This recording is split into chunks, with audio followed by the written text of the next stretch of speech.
The Black Bay 58 is one of many standout releases from this year's Baselworld.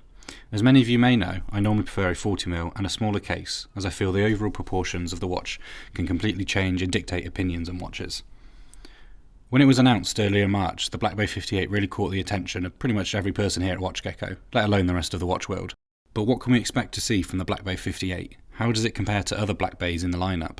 And will it be the smash hit we all think it will be? One of mine, and many others' biggest gripes with other Black Bays in the range is their chunky case. It's probably the main contributing factor stopping me from adding the Black Bay Diver in its current state to my personal collection. This is why the Black Bay 58, with its 11.9mm case thickness and 39mm case size, sounds perfect. It's actually a very similar watch, size-wise, compared to my 16-610 Submariner from 2008. These dimensions are very wearable every day, and when compared to the other Black Bays in the range, it really does offer customers something a little bit different. If you wanted a smaller Black Bay, before you were forced to go with the 36, which, although a great watch with classic styling, it is pretty different with a lack of rotating bezel. Now the 58 is here, Tudor's offering becomes a lot more desirable for a bigger range of people, and it also makes the brand stand out even more when compared to its competitors in that price bracket. Tudor have worked to develop a new in-house movement and, as we all know, a new case.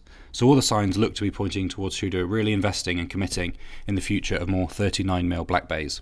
One thing I am pleased that will be staying on the new 58 is the clean, dateless, symmetrical dial. I'm normally a date window fan, as I've always found them useful. However, I feel the current Black Bays that do have dates don't work as well as the simple, dateless ones. There is actually one exception, as I'm a fan of the addition of the date on the Black Bay Chrono with that stainless steel bezel.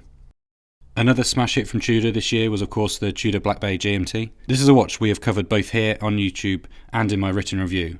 And between the two watches, I can't help but applaud Tudor for releasing two models that have been desired for years. The Tudor Black Bay 58 is already shaping up to be a pretty successful addition for Tudor.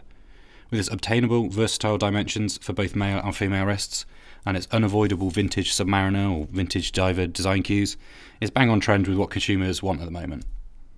Have Tudor managed to kill off their own Black Bay with an improved, better one? Stay tuned to the WatchGecko YouTube channel and of course our website, as we're eagerly waiting for the Black Bay 58 to arrive at our office. Let me know in the comments below if you think this new 58 with a newly developed movement and case is a sign of the times for Tudor, and something we can expect to see more of in the future. Thanks for watching, and we'll see you in the next video.